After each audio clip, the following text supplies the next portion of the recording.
Hey, we've got Daniel here from Premier Patch Pros. Daniel, why don't you tell us a little bit about your business? All right, so Premier Patch Pros, we're essentially just a drywall and plaster repair business. So I don't take on a lot of production work. I focus mostly on repairing drywall and damaged plaster.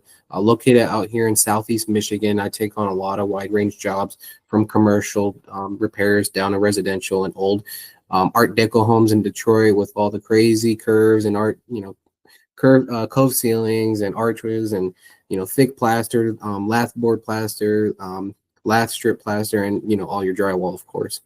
And I do paints as well. So I like to take on a job that needs to be repaired and then primed and painted so I can get most of all that all in one go. And then if they need a little bit of trim work, I can throw on a couple baseboards for them. And that's mostly what I'm focusing on here at Premier Patch Pros.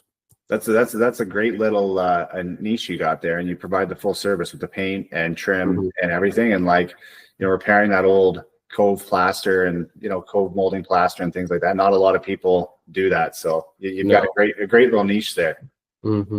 Awesome. So so you went through the Drywall CEO Academy program. We worked together for about 3 months.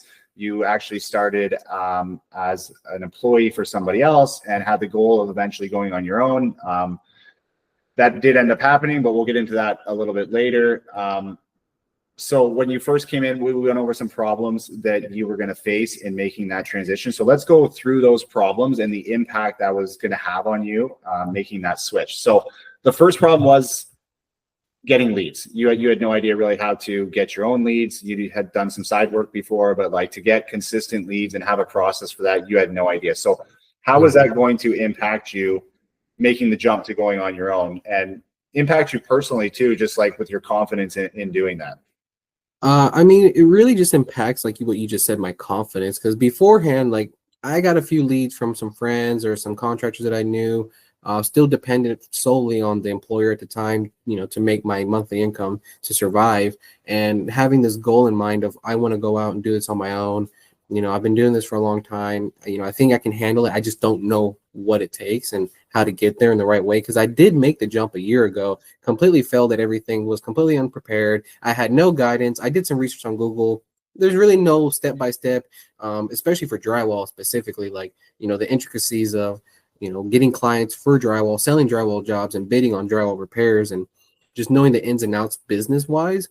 It prepared me in that way of being ready to take on clients, send out quotes and invoices a lot simpler, having a CRM as well, and then just kind of streamlining everything. Whereas before it was just me jumping out in the world saying, hey, I'm looking for drywall work.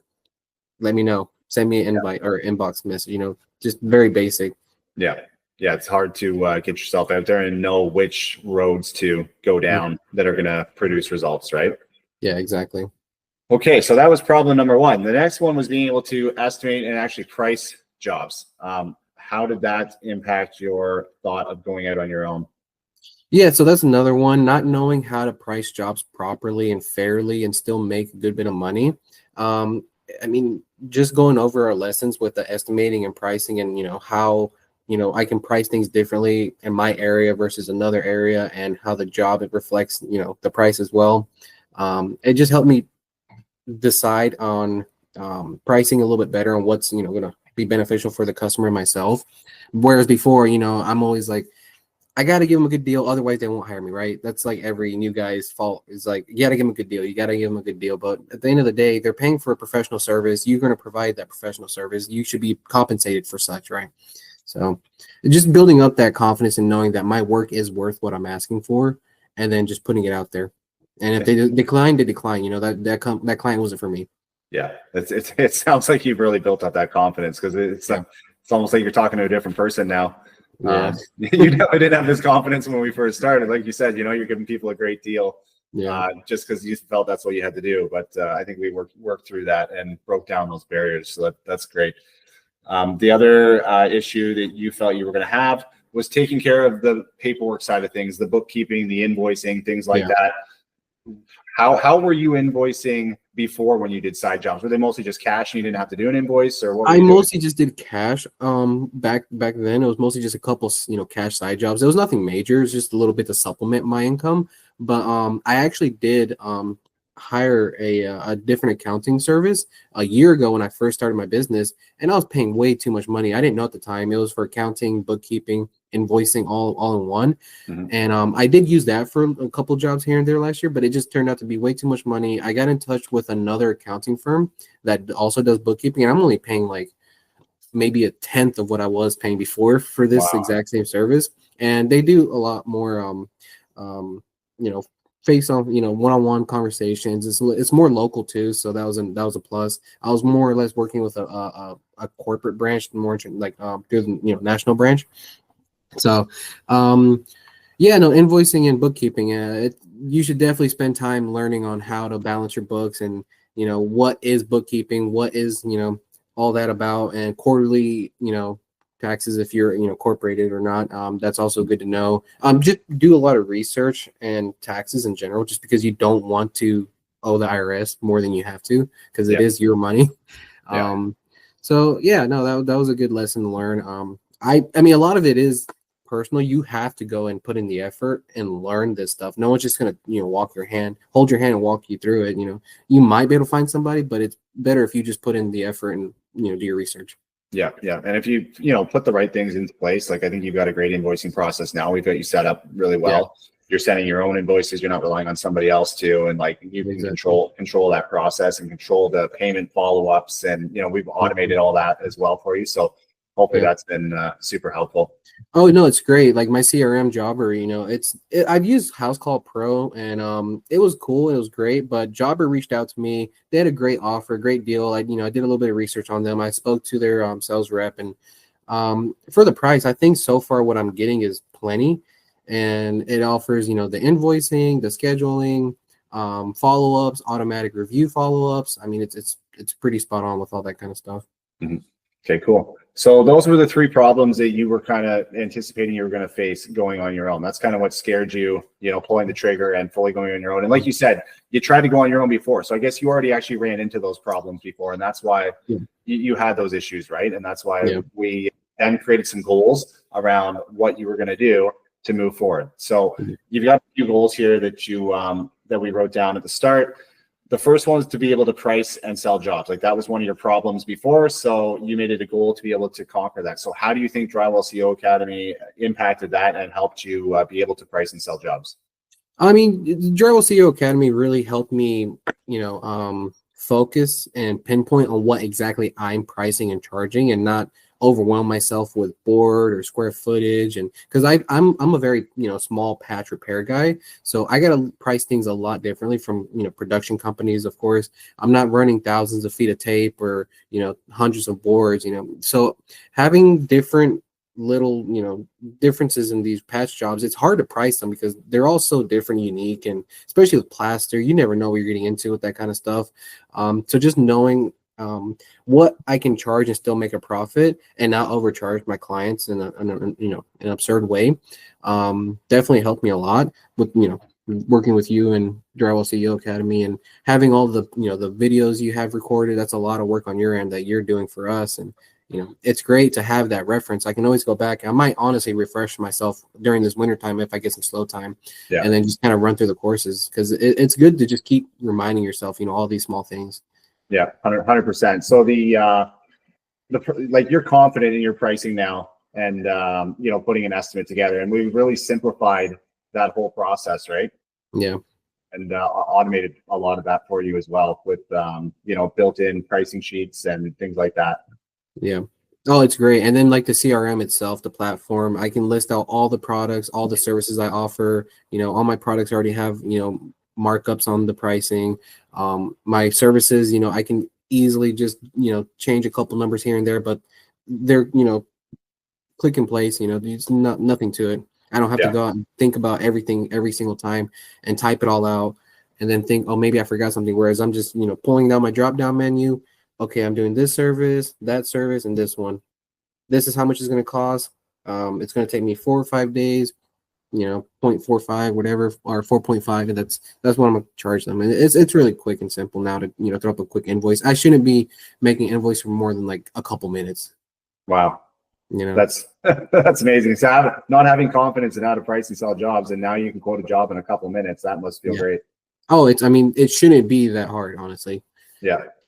You know, I think the biggest mistake I made my first time going on my own was not really building up my website, working with Google and building my Google listing, getting a CRM and familiarizing myself. Here's a fun fact. I didn't know what a CRM was until we had a meeting about CRMs. I'm like, what's a CRM? You know, I never heard of a CRM. I'm just a drywaller. No one ever tells me what a CRM is. Yeah. Like, knowing what that is and learning more about what a CRM is, and I didn't even know I was using that CRM at the time, which was House Call Pro, but that was through the business. I just thought that was a cool little app that we used to, schedule and inventory clients and keep track of that kind of stuff. Yeah. And yeah, man, it's been a good learning experience so far with the invoicing and the pricing and estimating. Nice. That's awesome. Good to hear. Okay, so another goal you had was to be able to use your time wisely, because you can't just go to work and do the work. You've got to run the business too. So what kind of strategies did you learn, and how are you feeling now after working through the program?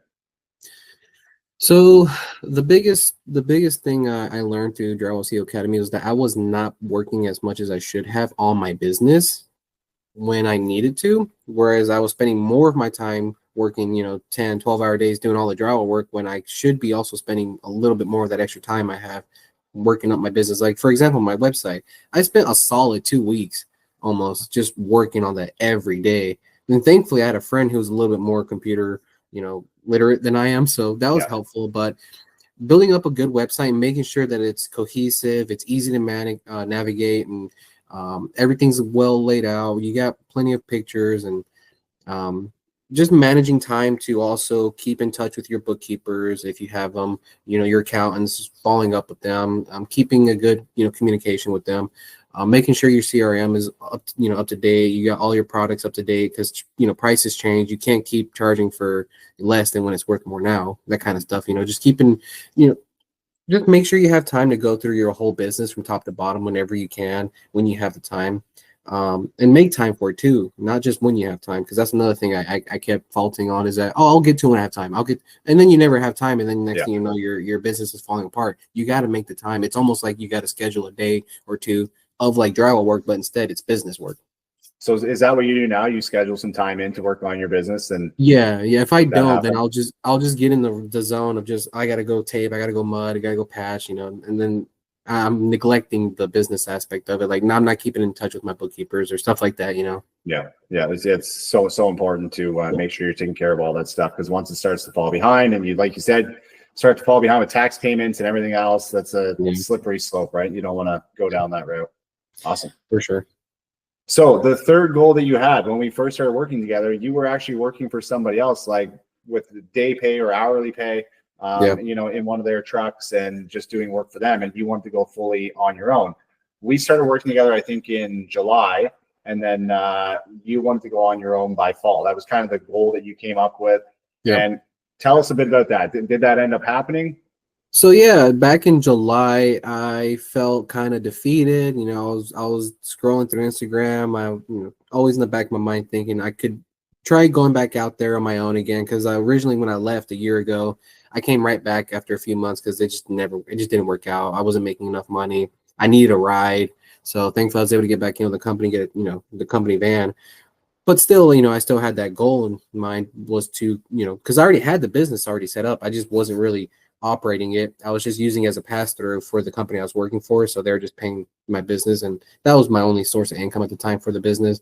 And I just really wanted to grow and expand, and how am I going to do that? What am I going to do? What's it going to take? Or I had all these questions and ideas and no direction. So I found your Instagram ad, and I was like, this guy seems pretty cool. Most guys, they kind of give you like this long roundabout way. You're like, no, I just need 5 drywallers. If you want to make money, you want to grow, just check me out. I'm like, all right, cool, I'll check you out then. So after that, I learned a lot about everything we've talked about thus far, and building confidence was a big thing, because as you said, I'm a different person now speaking to you than I was back then. Back then I was scared, I was nervous, I was like, I even thought you were going to scam me because of how many times I've been scammed in the past and just not trustworthy. It's very hard out here, man.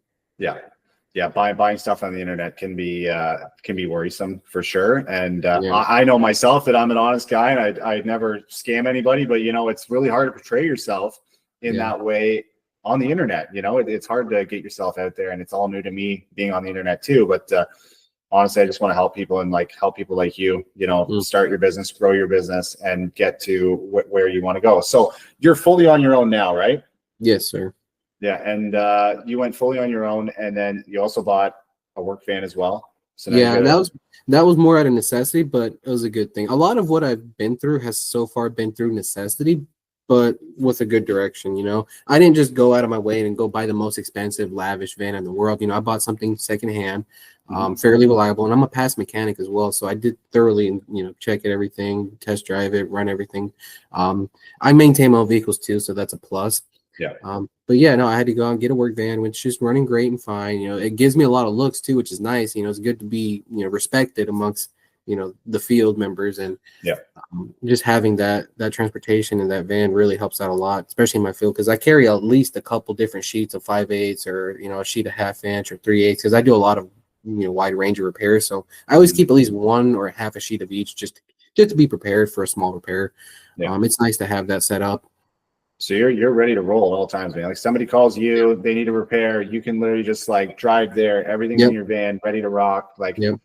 What a what a great setup, you 3-4 months ago you were working for somebody else using their truck, and now you're set up on your own, doing your own thing, and you've picked up a bunch of good contacts already, right? I've picked up a lot of contacts. That's another thing is going out into the field and not being afraid to introduce yourself, talk a little bit to the project managers. If you meet a project manager, tell them who you are and what you do and what, if you services you can provide and what you're good at. And, next thing you know, they're asking you for work, not you asking them. So that's kind of how it happened for me. And do you think you had that confidence before going through Drywall CEO Academy? Oh, no, not at all. Before Drywall CEO Academy, I was scared. I wasn't sure. I wasn't very confident in myself, let alone the business. So it wasn't going to work either way. A lot of what Drywall CEO Academy does is give you a lot of information. Yes, that's what you see on the front, but in the behind the scenes, it's more confidence building than anything. I feel proud to be a business owner. I work for myself. I'm building my business up, hopefully with the goal of hiring new people. As of right now, it's still very early. It's only November 1st, right? Yeah. So my goal was to be 100% independent by fall. I can check that off the list. Good. Now let's move on to the next step, which is to eventually grow and hire my first employee and go from there, right? Check that one off later.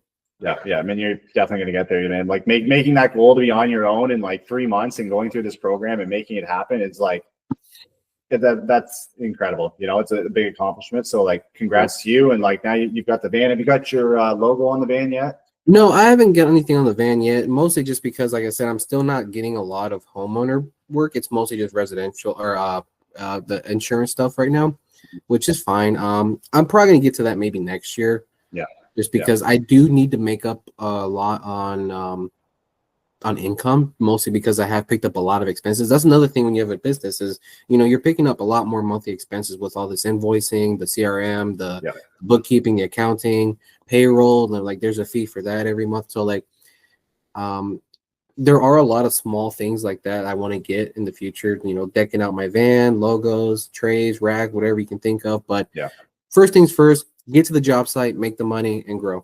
Yes. That's the thing. Everybody gets hung up on logos and all this stuff before they start, but you just started, and that is the best way to do it. That's what I did too. I just started. When I started, I didn't even have a car. I borrowed my mom's car to get to the first job that I got. So you did the same thing, had to take that risk, go out, buy that van, and it is working out. When you bet on yourself and go all in, it seems to work out, right? And when you set goals and write those down, they seem to come to fruition very, very quickly.